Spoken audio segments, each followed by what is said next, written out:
on YouTube? This is a review, well, not really a review. This is just me testing out this Sametop or Sametop. What's it? Sametop. I don't know.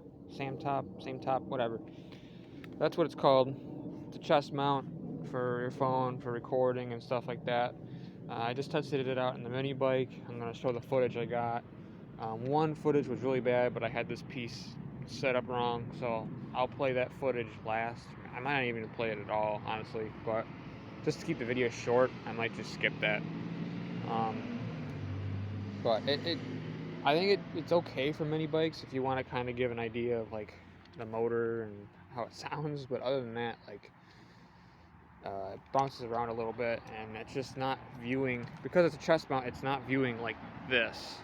It's viewing kind of down. So, and I've adjusted it. I've done everything I could with this. I might be able to adjust it like a little bit more, but I've kind of messed with it. Did like 3 different passes with it, 2 or 3 passes with it. So. I think this will be good though for like the lawn mowing stuff when I fix a mower and I mow with it or something like that on the other channel. But and it has a nice pad too. That's kind of cool.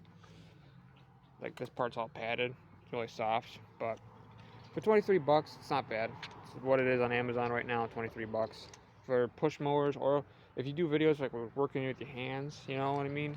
Like working on with tools and shit, or working with these engines or anything like that.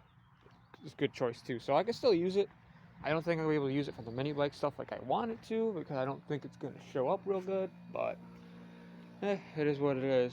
But yeah, it's a Murray Track 2 I used just for the test of this. It's not super powerful, bone stock, and yeah, that's